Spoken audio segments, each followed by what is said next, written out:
My name is Simer Virk. I'm an Extension Precision Ag Specialist here.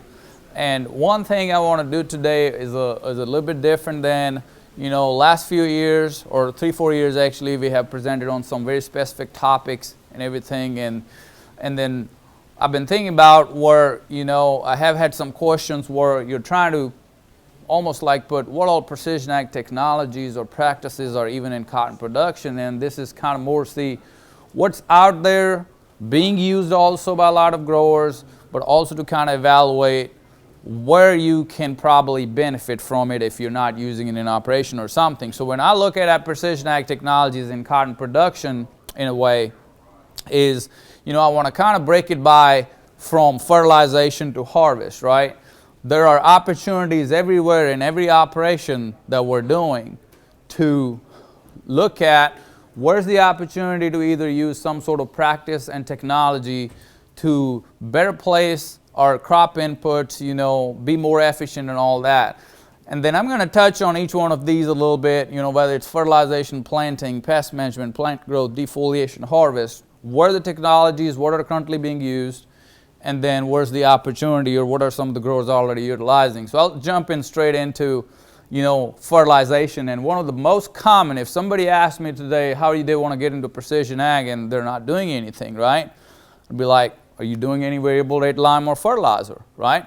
Because we have enough data over multiple fields in Georgia, and this has been published even, across other states, is that variable rate application always kind of, pays for itself in a way where you're trying to address that variability inside specific. If you're not taking care of your fertility, that's where you're starting very beginning of the season, right? And in every case, we saw that the variable rate application had benefits over then doing it just standard one rate over that.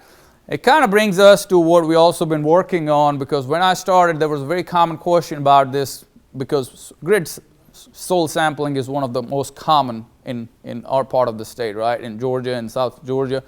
And if you look at, because we have so much variability and we have a lot of grid sizes that are pretty common across the state, but we also have one that is most commonly used. Now you know that, right? Which one would that be? 5 acre, right? 5 acre. That's very common across our fields, or across our consultants and growers. And then one of the things we've been working on with as much as variability we have in our fields, is that the most effective or optimal grid size. So I'm just going to show example. I kind of showed this, that if you look at, the actual nutrient variability in a field and you try to compare it to different grid sizes, we start to lose that resolution anytime you go over 2.5 acres, right? There's nothing really you are picking up in 5 that is actually present in the field. If I was, in this case, most of our growers would probably don't apply anything, because there's only a small patch that is that.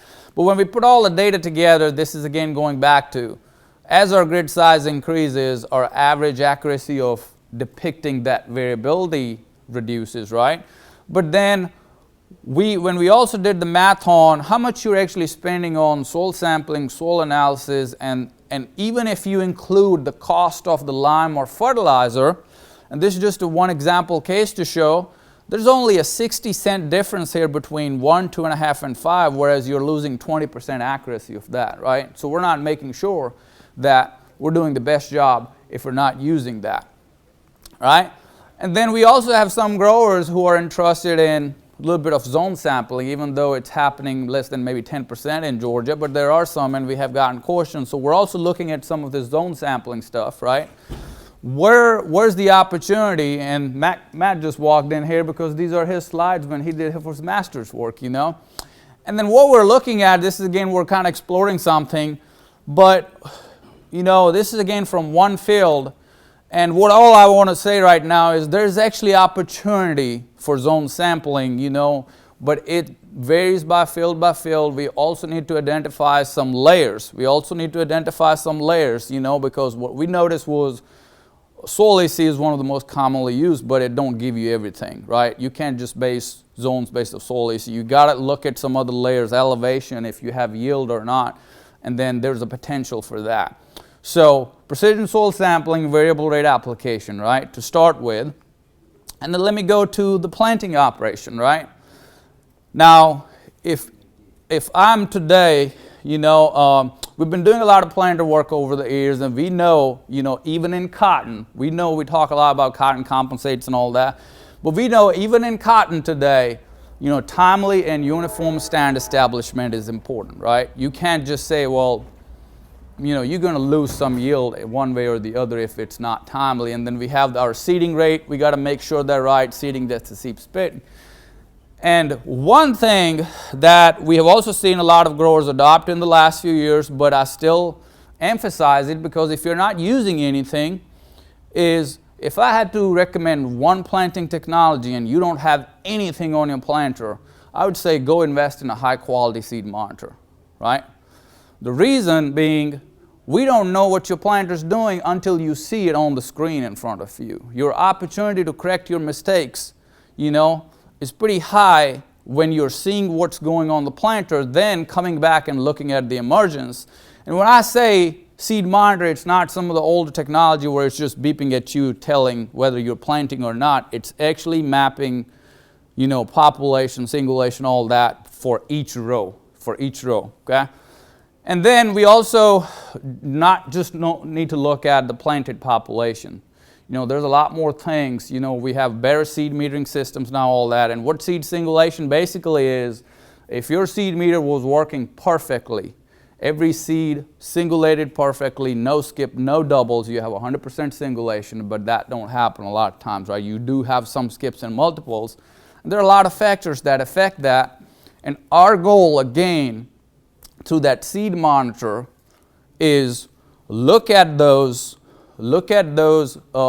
planting maps real time or planting data to make sure that is my planter performing the best and adjust some of those things to get the best performance or singulation. All right. Other thing that's available out there, and we have noticed has a huge benefit to cotton production is when we talk about, seed monitor, or that only gives you information about seeding rate. But if you look at, we also need to make sure that we're placing that seed where it's supposed to be. So there's seeding depth adjustment and seeding downforce, and we have enough data from our past studies where in cotton, you can't have too little or too much of a downforce. It's going to affect your emergence one way or the other. If you don't have enough, you're not placing that seed where it's supposed to go. If you have too much, then you are compacting that seed a little bit. You're hurting that seed, right, for it to come out. But what we also have in South Georgia, in our cotton producing counties, is fields like that, where one part of the field is a sandy soil and you go in the middle or end of the field, there's this hard clay, right? And then, or you got fields like this where we also have worked on. So how does these systems that where you only have an option to adjust one time make sense? You're not getting the best out of that planter. Something down the list, where we see there's a benefit for seed placement in cotton is from some of the active downforce technology. Every planter manufacturer company, Deere, Ag Leader, Precision Planting, you talk about it, they have these systems because there's a value in there. As our field conditions change, those downforce systems are actively working to make sure that we're placing that seed where it's supposed to be. And then we also have, and I'm just taking an example again, a lot of manufacturers today have these opportunities where we're moving towards electric seed meters. Will I tell you to go absolutely to electric seed meter? Probably not. It depends on what type of farm operation you have. I would absolutely tell you to look into a seed monitor, maybe active downforce if you have a lot of variability. But there are also options if you want to go to the next level, And then all the data we have collected, whether it's electric seed meter, speed tube, even with cotton, and this is just an example between a conventional seed meter or a gravity seed tube versus, a precision delivery, I would say. Then both the cases that we actually have less skips and multiples even at a faster speed, for those. So there's an opportunity even for some growers if they're interested, because our planting windows are getting shorter and shorter, right? When you need to get the job done, some of these technologies can help. All right, I'm going to switch gears to pest management, and this includes, again, weed management, of course, insecticide, fungicide, anything you're talking about in season, right? Now, same to planter. Now we do have a lot of planters or growers who may not be even using a seed monitor or something, you know, and that's why I emphasize that you absolutely have to have a good quality seed monitor. When it comes to spray technology, you know, rate controller and automatic section control has been around for a while. I feel like we didn't have to push that hard, you know, because of some of the sprayers were already coming equipped with these. If you have a self-propelled sprayer, there's a very good likelihood that it already has a rate control and section control. Some of our challenges in cotton production, you know, especially with dicamba and all that, was more drift management, right? More of a, how do we make sure, because the nozzle technology evolved in the next, you know, last 10 years where we had the AIXR nozzles, dicamba were the, but what we're trying to do, you know, what we're trying to do is, you're not just managing drift, you're managing drift when you're applying herbicides. But when you talk to Bob Kimright or Philip Roberts, you know, when you're spraying fungicide or insecticides, they're still making sure, do we have enough coverage? Do we have enough, you know, canopy penetration or something for those to work? So what we're fighting with is, depending on your application, what is your priority here? Are you after coverage, or are we after drift management, depending on that, right? And then something else that also happens is, for coverage, we need a higher volume, but we also need a smaller droplet. And then we have, again, enough data that shows that the smaller droplets are also more driftable droplets, right? So how do you kind of do that? And that's where some of the newer technologies I see are actually providing us benefits. So this is just an example of a pulse width modulation, you know, which is a pulsing solenoid. It's becoming more common, you know, among some growers. Anytime today you go and upgrade your sprayer, you know, they're going to give you option what type of system you want, and that is one of those, right? And most growers, there are some growers that have actually been using this. And one of the biggest factors behind this one is, you know, what benefit does it provide over rate control or section control? Rate control, when you change speed, your rate control changes the application rate, but it does that by changing spray pressure. That spray pressure changes your droplet size. So what we were after in a long time in spray technology was, can we also change rate but not change droplet size? And that's where some of this new technology, you know, where it's maintaining a constant spray pressure, so you have a very precise droplet size control in this case. Other thing, you know, and I know Taylor's talking on the agenda today because she's our new sustainability person, and one of the things, especially when it comes to pesticides, is how do we make sure we only use what is needed, not over apply or not apply in sensitive areas or something. So some of this new technologies like PWM is not just enabling us precision control over rate and droplet size, it's also providing us an individual nozzle control, right? And that becomes critical because now our precision just went from 15-foot sections to 15-inch nozzle. We can control that nozzle, so our precision is a lot more better and tighter today, you know, and it's becoming more, the technology is helping us do that by reducing that over application and stuff like that. This is another emerging, I have seen last 2 to 3 years. I know Jay Holder's here somewhere, he's doing it. I'm pretty sure JD, you may be doing it. But I've seen more and more use of, if you are using any sort of ag data management software today, or you're working with your consultant or someone, aerial imagery has become a pretty big, you know, on whether it's a crop health assessment or something. But this is a satellite imagery. Most of it at 5-meter resolution is free, and 5 meters is good enough what we're trying to do. And this is just one example, you know, that more we start working with our growers consultant, using aerial imagery to look at the crop growth, and then being the ability to variable rate apply PGR, right? And this is actually happening, you know, across some of our counties here where the grower and consultants working, making these maps. And guess what? We have the technology, we have the sprayer technology that is making it. That's one of the as applied maps coming from that. And you can see where there were zeros or none, there's nothing being applied. You know, that's the ability of technology combined with some of the data we're getting to do us a better job of managing our variability. And then going to defoliation, we know we already had these high self-propelled sprayers, aerial application, right? And then, I don't know if you guys heard Camp Hand talk about a few years ago, I wasn't aware about it because dicamba, when it came along, or in other states, drift problems for dicamba was a big challenge, right? That's why we have a lot of improved technologies in that. But Camp said the survey from Georgia growers, or based on some of our southern states, was we actually have a bigger problem from spray drift from defoliation than from dicamba applications or something. So we need to make sure those are effective applications and on target, using that. But something that's been happening in this space last year or two is also, coming of spray drones in this as a valid tool. I have had some growers, there are a bunch of cotton defoliation that happened with the spray drone last year, right?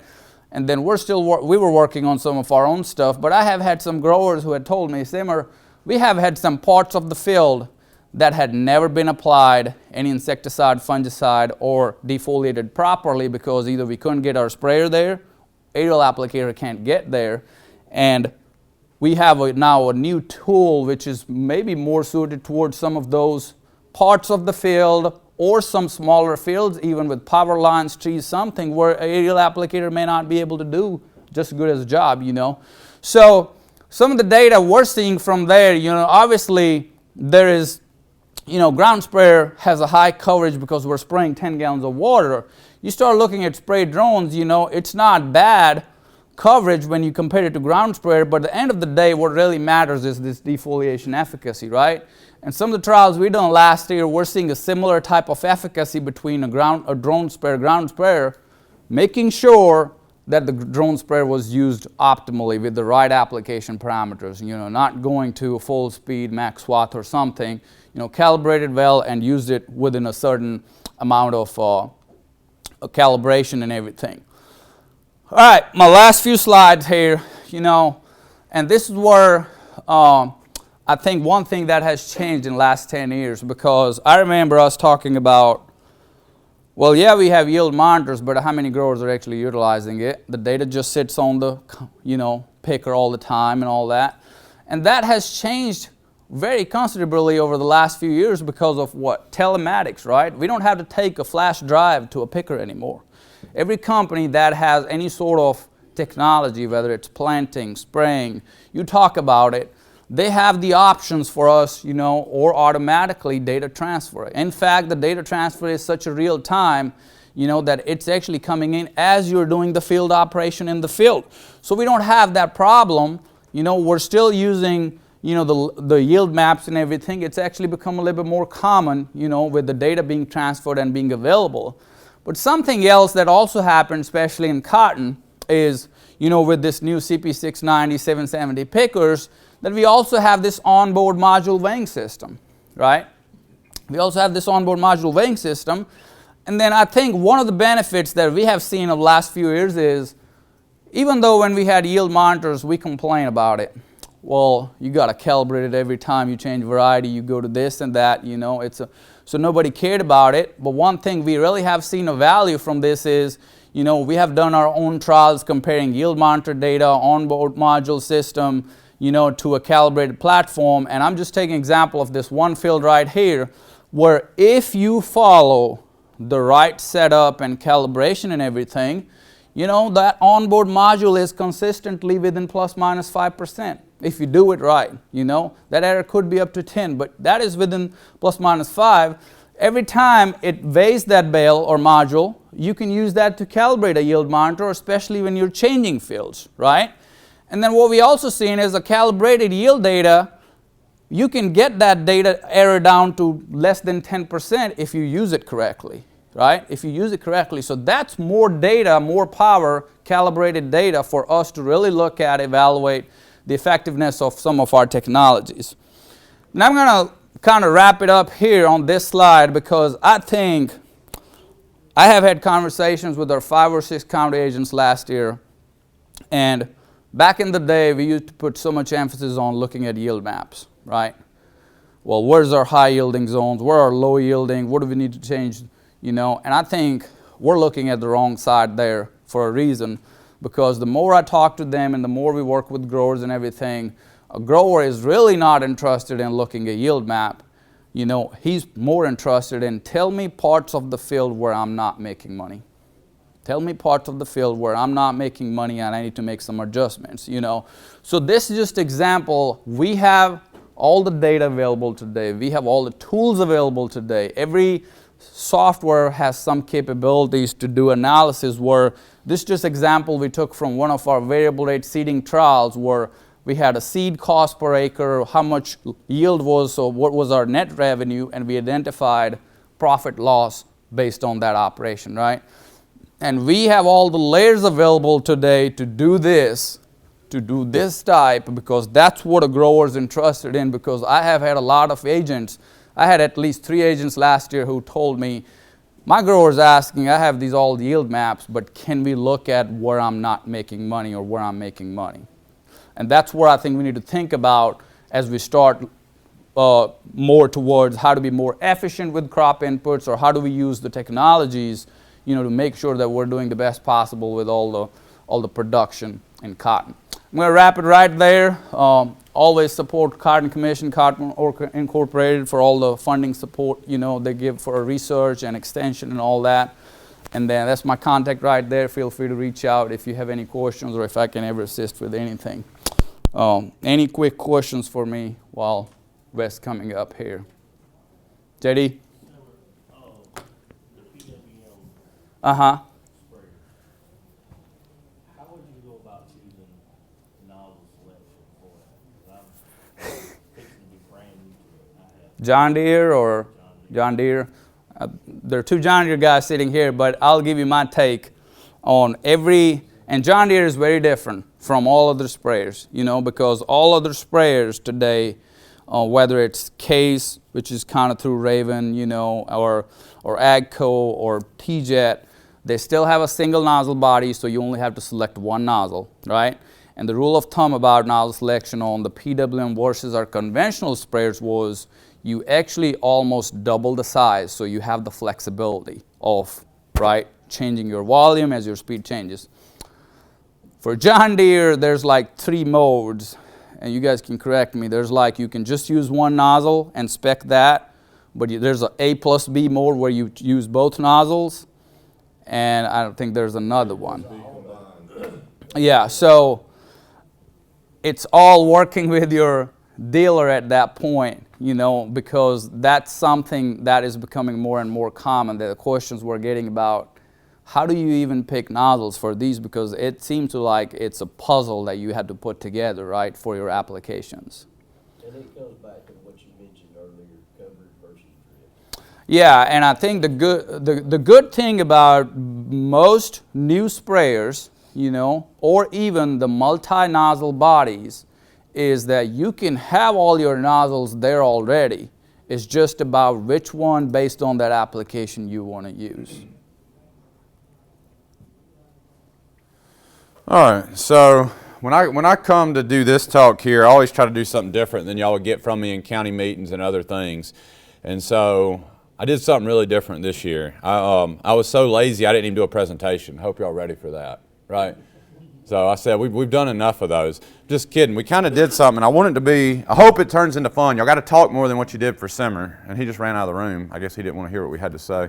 But what I want you to do, we did something similar with a master irrigator group, and I've got Carrie Furman here with me, and Carrie's adjunct in our crop and soil science department. She does work on the social science side, and so this is part of a larger project that we're trying to better understand adoption, and nobody's pulled out their phones yet, so y'all know what a QR code is. When I'm talking, y'all start scanning.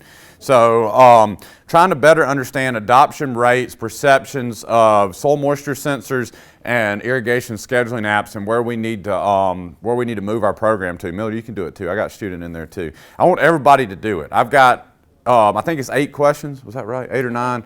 8 or 9. So I'm going to give you all a few minutes to get it filled out. If anybody's having trouble with that, let me know. But I want you to fill it out, and then what we're going to do is go through it together, question by question. And y'all have to talk to us. If you're not talking to us, you don't get lunch today, okay? So we're going to talk and have a discussion, and I'm going to make this statement. I'm hopefully, and maybe this is bad, I'm confident enough in my own abilities that I don't need a presentation here today, that we can cover anything you guys want to talk about without seeing that. So I'm going to stop for 30 seconds. Y'all fill it out. Kind of, I see everybody looking at their phones, which is great. It looks like it worked. When you get done, I'll kind of see y'all look up. One question for you. Y'all warm in here? Is it warm? All right, I'm going to crack this door again. I closed it when Simer was talking because that train came by, but it's hot in here. And I just want to let you know why I'm here. So I'm not going to do a lot of the talking. In the past, I've like kind of helped facilitate the conversation, but I'm going to be in more of a note-taking mode. The reason I came down here this morning, and the reason that I work with Wes, is because we've really realized, well, not realized, we've always known, right? The farmers, the people that are doing the work, they're the ones that have all the knowledge, all the information, all the understanding. And UGA needs to turn that around and just start learning from y'all. So the reason I'm here and the reason that Wes and I have started doing presentations like this is because we need to learn from you. We need to like sit down and have you guys be the teachers. So with that, I might interject and ask a couple of follow-up questions, but I'm going to let you run it so that we don't take too long. Yeah, and we've got, can't even read that. It's 9:30. We get done, what, here, 9:50? Is that, somebody confirm that? Yeah, close enough. So I just counted there's 16 of us, or 16 of y'all in the room. We're halfway. Half the people have responded so far, a little over half. Here, we'll change this. I don't know if it's easier to see that way or this way.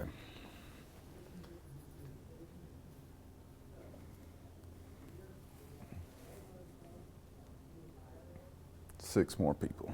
I'm not putting pressure, I'm just making sure we get everybody.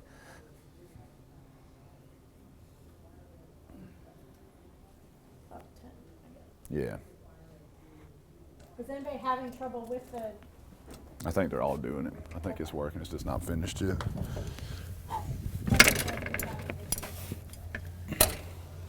That ain't gonna work. Come on, get in there and wedge. Maybe that'll hold. Tearing up all your stuff, Miller. Just dragging it across there. Oh, we're getting there. We're so close.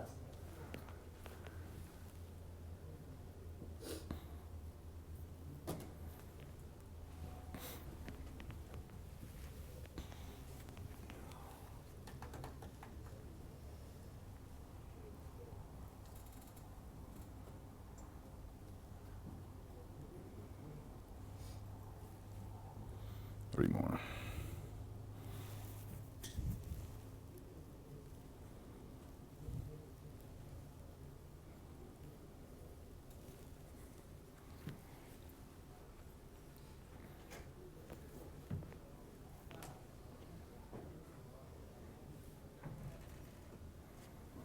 All right, if y'all are going to join, you got to do our survey real quick. You snuck in the back. You can't sneak in the back and hide. Look. So Scan that code and do that survey real fast. The two of y'all just came in.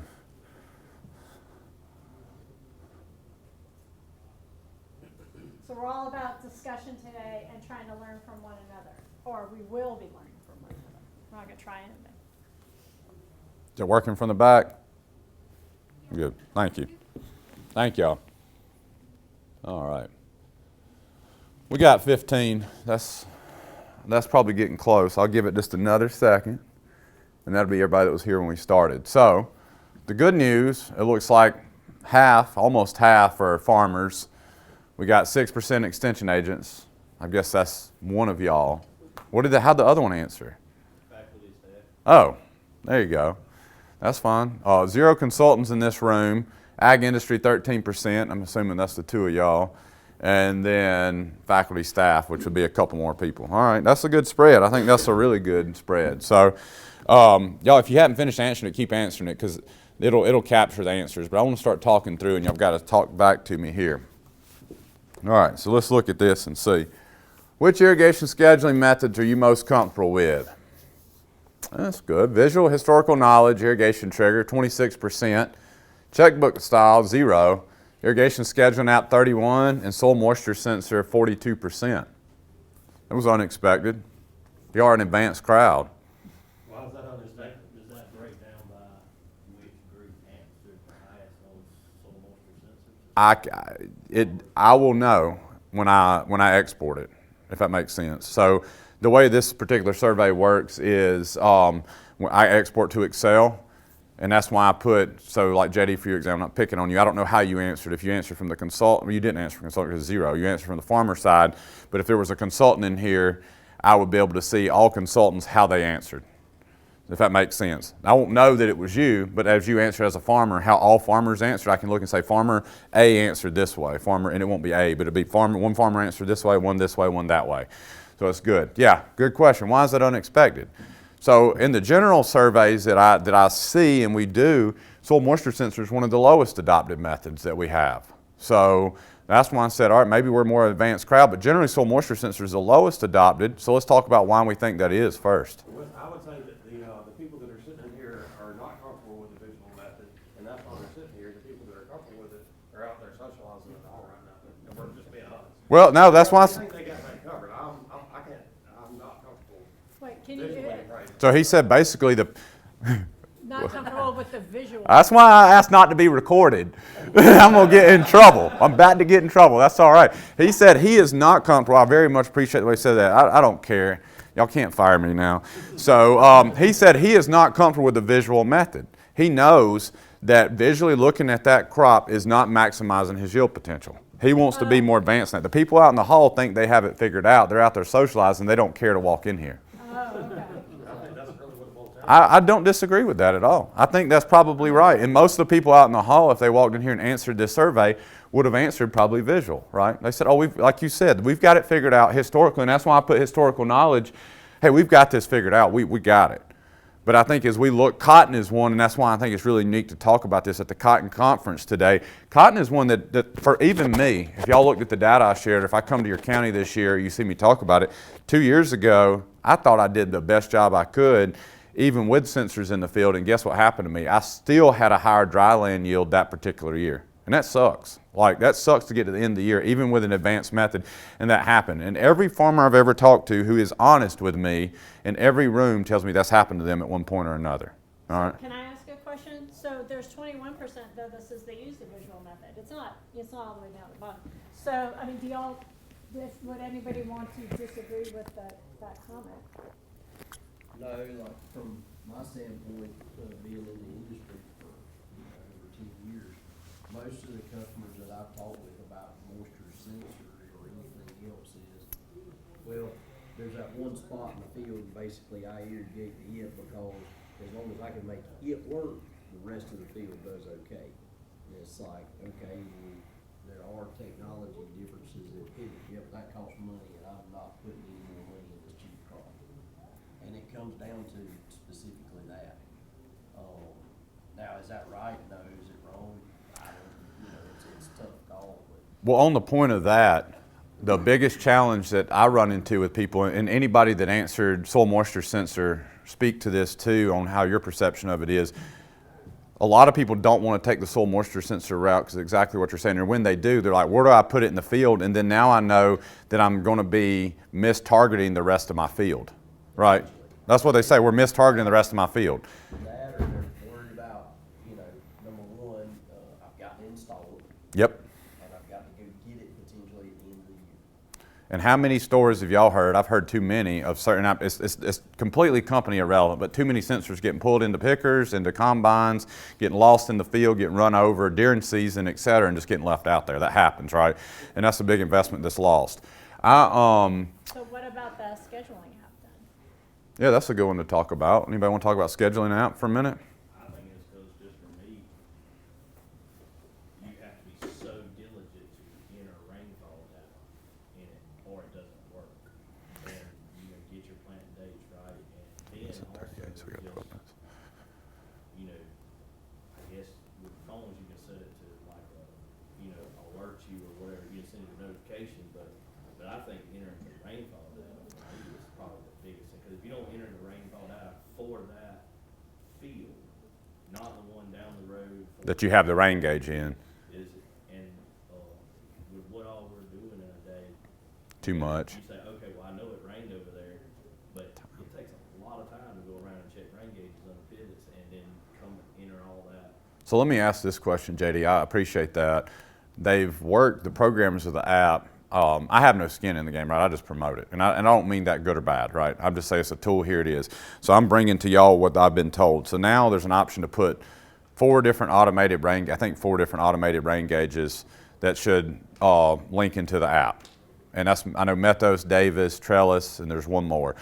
But I think what I just gleaned from you, Be buying exactly one of those, and you got to put one in every field is what you just told me. that's not a problem. Like, is there something I want to do is connect, put a rain gauge with all these like valley pivots, Yes, because you want where you can hook a Davis rain gauge up to the AgSense panel.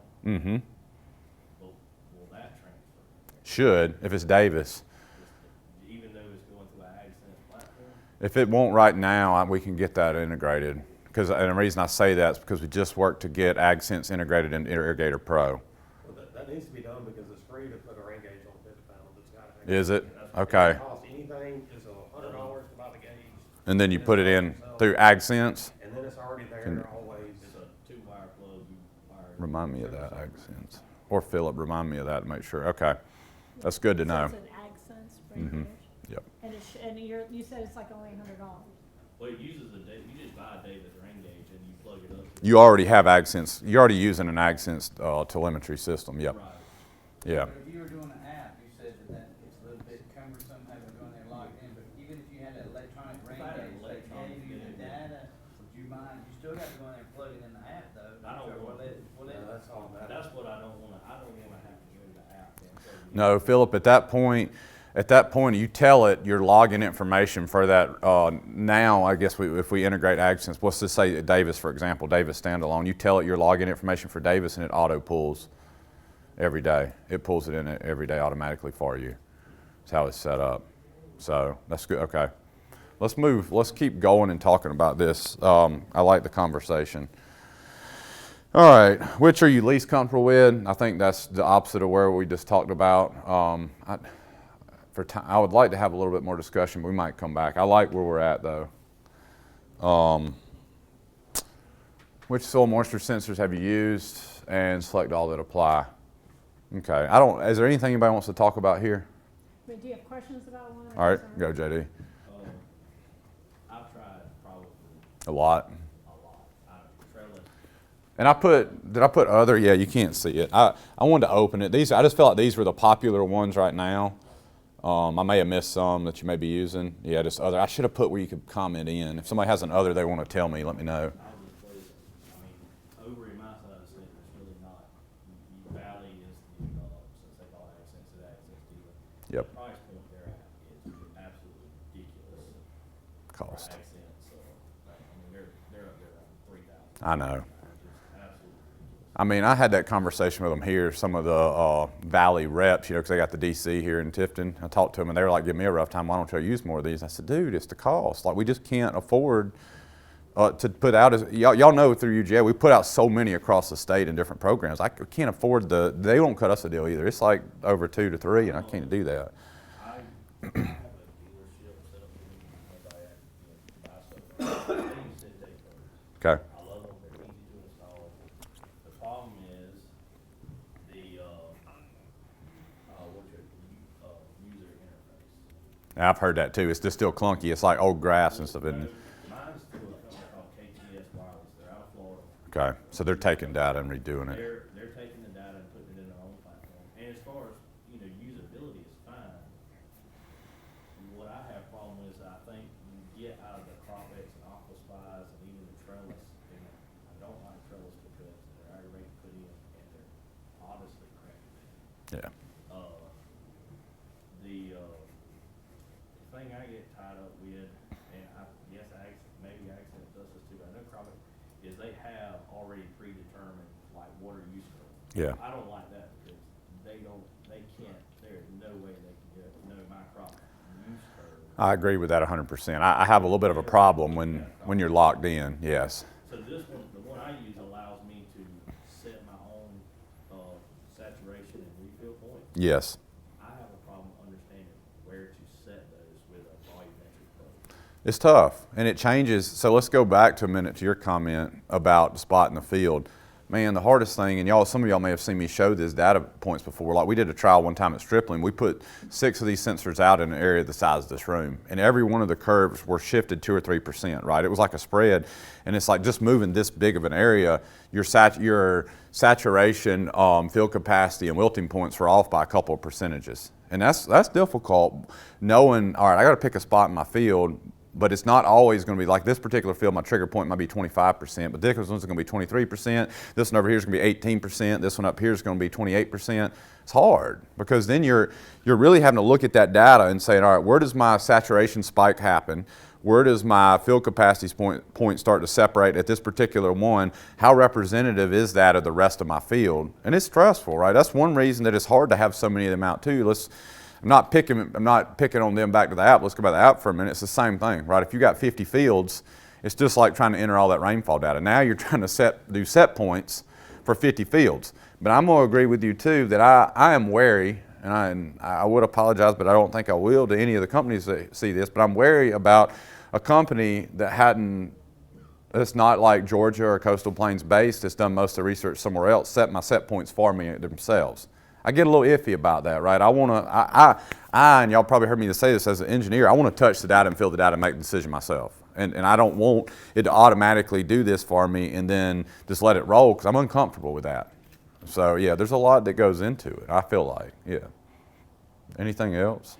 Yeah, kind of speaking to what he mentioned earlier about the comfortability with it, I feel like the support industry extension and all, everybody tells you need a soil moisture sensor, and I think that we're all kind of, yeah, it's probably best, but it kind of ends there, and then getting it to the field and getting it installed, unless you hire a consultant to do every one of them, it's very expensive. Yes. Like, there's not a lot of support to know how to install this program and set all that up properly, and we only have so much time to really do I see it.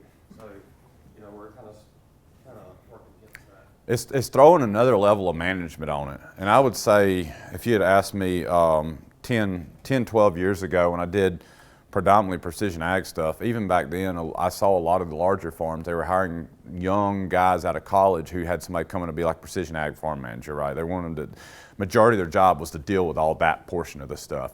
And I think that's what we're starting to see now is either somebody that you can lump that to that same guy because he should have the expertise, or as you alluded to, a consultant, but it gets really expensive on the consultant side. That's right. You can't afford a whole employee dedicated to this. That's right. You can't afford to go hire somebody, say, to go to be your main spray man, tractor man, so you can do that because you don't know how much money this, because stuff like this is real. It can make you a lot of money if it's used in the right way, or help make you, but if you don't manage it right, then it can also cost you a lot of money, and you'll be doing all this and not making any more than you would have. I think the biggest challenge I see, or the comment I'd make to that is exactly right. And I try to capture this when I talk about it. If y'all don't feel like I do a good enough job, like I was in Jenkins last year, hopefully you got this from my talk. It's a management time, and it's just putting a sensor out isn't going to help you. If you don't have the time, as you just said, JD, to manage it, make a decision from that data, it's not going to do any good for you. It's an investment that's lost and thrown out the window. Right? It's done. You may as well not done it. And I hate to be that hard line, but that's it. It's the truth. Because just having one out there doesn't mean anything. And I've ran into a lot of people that do that. Well, I got these out there, we're doing it, but then they're not doing anything with it. It's just sitting out in the field, and they don't look at the data, they don't make decisions from it. And what do you learn from that?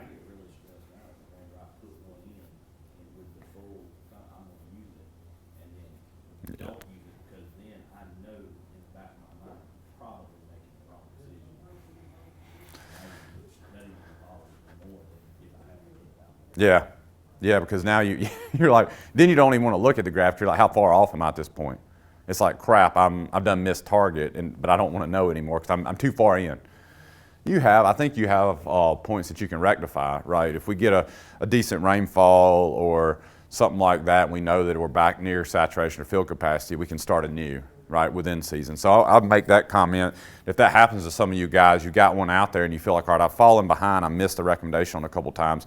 The next decent rainfall you get, go check it and feel like you're back to par, right? Because now it's refilled your profile, and we can say, now let's start watching it again potentially. And I would also say this, it's a habit thing, right? Once you get in a habit of anything, you either have that habit of getting up, checking them, using them, or you lose that habit of doing it. And it's how do you build that in as a habit every day? And man, there's no one size fits all, because you're talking about a 1,000-acre farm, and I'm not calling Bart out. I didn't realize this. I was down on Bart Davis's farm a month and a half, 2 months ago, sometime between Thanksgiving and Christmas for something. He told me they have almost 200 pivots. I thought one of our largest growers had 100 pivots. Bart said they got almost 200. It was like 180 or 190. People got. Personally, on our farm, rocking close to about 100. Are you? Wait, what's your name? I know you, but. I'm Garrett Altman. My in-laws are over in the corner of Coffee, Irwin, and Ben Hill County. Okay. So just Near 100. We have a lot on that side of Irwin County. We have a lot of sands, and that's where a lot of these guys are. Yeah, I've got that corner that's loamy, and it does good. But- if I make the sands work, that will always check out. And the only Because time you're over. we're getting a problem is when we have too much rain, because then that loamy turns to a mud. Yep. And that's the other comment I'd make, and I made it the other day. I try to make it a lot of times in my production meetings. Actually, I gave a whole talk on it a few years ago, and my title of my talk was Irrigation Management is harder in wet years than dry years.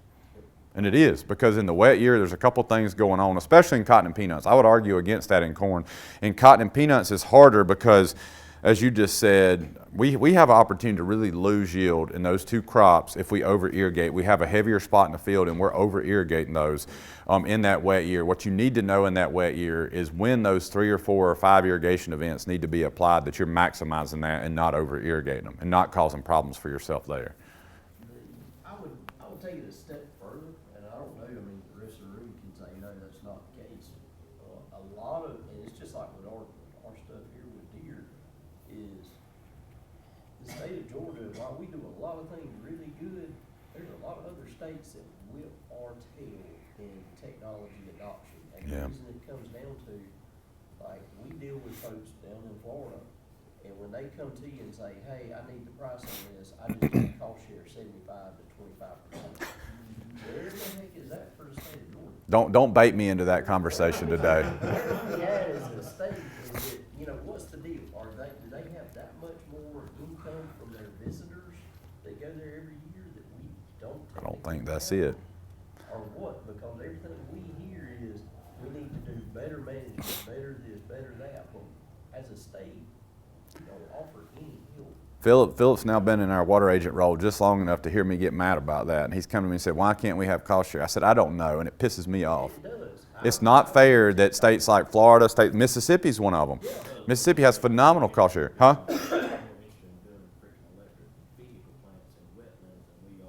Our priorities from that level are wrong. And I'm not calling them out, but last year at the dinner that we had the night before, Tyler came and spoke. And I talked to him and I said, Tyler, I said, look, one of our priorities, because he said, I understand that irrigation is one of our big priorities. We just got through the legal court case, but I said, look, this is where I need your help as Commissioner Ag. I need you to put some pressure on NRCS and other state agencies to get better cost share here. If I'm being full transparent, that's where we need to be, because you're exactly right. Florida is real easy. If you talk to any of our consultants that do state line work, Jay's one of them. Jay sells a ton of stuff in Florida because they come to him just like you're saying you do. They said, look, I've got almost 80% cost share to do this. So I do have a grower, Wes, that and I don't know all the ins and outs of it, but as crazy as it is, he's got diesel loaders running pivots. There's a company that is going to switch him out from diesel to electric and cost share.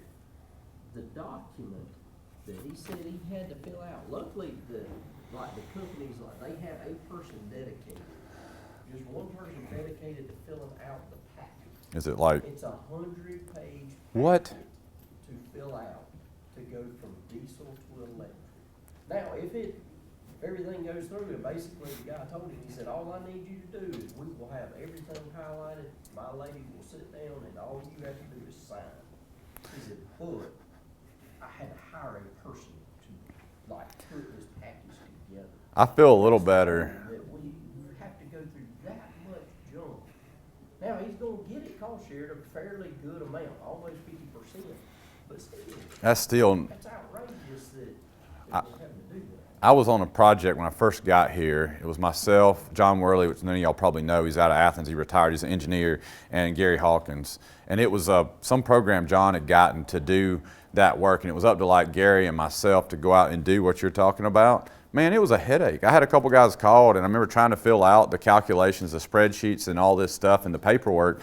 And it was like every time we'd send it in, they would ask for more data, more information, more information. Well, this just doesn't seem right. I need more information. And it's like the money, and it was a grant that John had gotten that was supposed to be funneling through us to them as like it's an energy audit, what we called it. So if they had an opportunity to increase, but that, and I'm not going to say anything else about that. I've just heard local offices a lot of times are not Have good. we talked about apps that folks have? No, let's do that real quick. And y'all are 3 or 4 minutes over your break. So, which apps, irrigation scheduling apps have you used before? It looks like in this room at least 40%, one of the UGA apps, either SmartFit or the original apps, some Irrigator Pro, and then 26% none and above. Anything else there? JD did a good job talking about why not. Does anybody else want to throw anything else there? Or why that one versus other ones or anything like that? That one may be biased because I'm assuming like y'all probably answered the SI. Anybody else? You answered probably crop fit.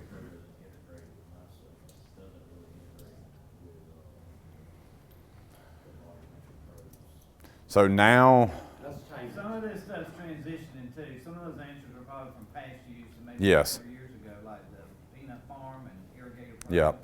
Some of that's So transitioning. AgSense will now come to Irrigator Pro. I told you that now, JD, today, but that just happened like late April, May, June of last year. So you wouldn't have got to capture that last year. Now, if you want to try to use it this year with your AgSense, I would encourage you to give it a try. So I'd like to speak here. I used Irrigator Pro in my 22 peanut crop in one field. Now, I'm done with Trailers, but I hired a consultant to come run it for me because it did integrate at that time. Mm-hmm. And I was very pleased with how that worked. And I mean, for me, my future is Irrigator Pro and the technology feeding into it that seems to be happening, and then maybe some extension help in how to get the Pro installed. Yeah, okay. That's where I see Okay, perfect. Greg's future. I don't know about, I couldn't speak for anybody else, but I think that's a good system. I agree. Every time we've run it, it's done really good. And how I run it is a little bit differently than I tried the full integration a few years, full transparency to you guys, because we're all being honest today. I tried it, I didn't like the full, and this is years ago. This is when it first happened. It was supposed to integrate with the internal UGA probe. Didn't work right for me, so what I do, and Miller hadn't had the luxury of doing this portion, but he does most of it. I either myself, my students may think I've never done it, but hopefully they know that I do. But I train them. They get up every morning, and depending on how many crops we're going, we divide and conquer. So they'll get up every morning at 6:30, 6:45, because the decision has to be sent by 7. Go in and look at our soil moisture sensor data, plug it into Excel to average it by depths, depending on crop stage. And then if you're running Irrigator Pro, we copy that into Irrigator Pro that day. All right, so yes, I know what I just told you we're having to do every morning. And it goes back to exactly why y'all don't want to do it, okay? And I understand that. So, and I agree with what you're saying. We need better integration so that step that we're doing every morning at 6:30 to send it off and make a recommendation isn't having to happen. And we do it for, he did it for, well, you didn't do it for your rain-fed or dry land, but he got it easy in cotton because you only had 6 treatments that were doing it, right? But like Josh Lee, Snyder's student, wanted to do corn. Well, I had 8 irrigated treatments in one dry land. He'd do it for all 8 every morning. And each treatment had 2 sensors in it, right? So you're doing 16 sensors in irrigation every morning that you're compiling that data and making a decision from. And then we moved to peanuts, it's the same way. And so I was doing most of it, and I'm like, man, I was getting up at like 5:30 or 6 every morning and like data. And I was like, all right, 2 reasons. I said, that's a lot of time on me. And then I said, students need to learn this. I feel like, yeah, it sucks, but I think Miller might tell me that hopefully he better understands what a soil moisture sensor is doing, the interactions of it, the day-to-day movement and all that now. He probably says, I'm never going to do this again in my life when I get done working for Wes. But now he so thoroughly understands what soil moisture sensor does on a daily basis. It's great. Now, we've also had the discussion, I want to have this, and then we probably need to get back to apps and let y'all go. Like somebody's like, why don't you just automate that? Right? We could write a script that went into the web portal we're pulling it from and say, all right, pull these data sets from this time. Yeah, we could do that. We probably I can't do it, but a computer engineer, one of my smarter grad students could probably do that. Here's why I don't like that. This is Wes, and we can talk about it. I like to see the data and see what's happening, because if something's screwing up with that sensor, that script doesn't know that. All it knows to do is pull data, put it in, and give me an average. Pull data, put it in, give me an average. I see every day what's going on. Miller saw every day, and if he had an issue, he would tell me, hey, something don't look right with this depth on this sensor. And he did that multiple times, and that's fair and that's fine, and I like that fact. It goes back almost what JD said and what some of you guys have said, is it's an uncomfortable thing to let it automatically just run and go and make a decision on it without knowing what's happening in the background every day. And so eventually we'll probably get there with a lot of the AI and stuff we're going, but I'm just not ready yet, right? I don't know if y'all are. I'm not ready. This is, Carrie can write this down and quote me or y'all, but I'm not ready for that. I'm not at that comfort level yet. I don't know. Y'all agree with that? I mean, You know, I would use the integration every morning. That was part of my routine. I check the forecast and then I see what Irrigator Pro was recommending. but I feel like that's a little, to me, that's a little bit different because you're, This is trellis data. yeah. Feet minimum. I'm comfortable with it that way.